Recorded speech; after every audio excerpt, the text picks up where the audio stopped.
I'm Elysabeth Alfano, founder of Plant-Powered Consulting and host of the Plant-Based Business Hour.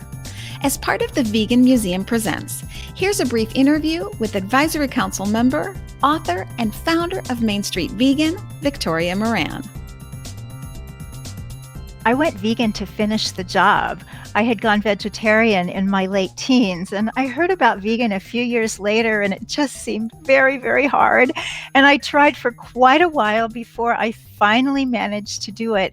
And I really think for me, one of the clinchers on making it work that time when it hadn't worked previous times was that my daughter had been born. She was still nursing, and I knew that the time would come to start feeding her solid food, and the idea of giving her anything from an animal was just abhorrent to me. I wanted her to have the best life possible, so I had to give that to myself first. I've long believed in taking life a day at a time, and so every day when I wake up, I know that this is how I'm going to live.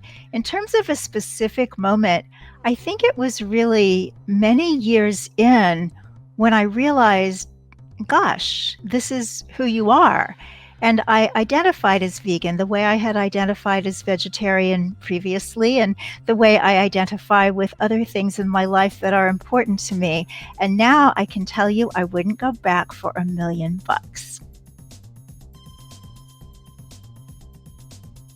It's a great pride to me to identify as vegan because it means that I'm standing alongside incredible human beings, those in our super growing vegan movement today, but also the historical vegans who did this before they knew that it was healthy, before they even knew for certain that it was safe. They did it, as one of them said to me many years ago, out of pure disinterested compassion. I am so honored to be in a group like that. After some time of being vegan, it just became who I was, the way I identify as being female, as being American. And yet, over time, for me, what's changed is that it's become something that other people understand. Early on, you'd say vegan, and people would say, "The what?" And you'd try to explain the food, and you would get all of these questions of, why are you so odd? No one ever really phrased it like that, but you could tell that that was what they meant. So now when I identify as vegan, I know that people are going to take it one of two ways. They're either going to relate to the ethical side of being vegan.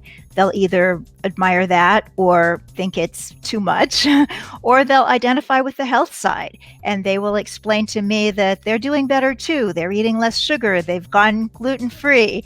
And so often I just want to say veganism is so big and so powerful, and it has to do with a spiritual connection of all life.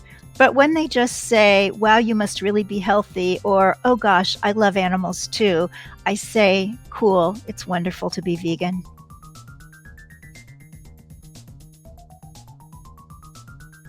I think the veganization of planet Earth is inevitable, and I'm really happy to be part of making that happen. I do think it's not going to happen as rapidly as I would hope, which of course is right now, or tomorrow's all right, so we have a little bit of time to get things in order. But in reality, we have to simplify. And I think we also have to become more morally aware. I used to have a spiritual teacher who talked about the upward progression of the universe. And I think that for that upward progression to take place, widespread, hopefully universal veganism is going to be part of it.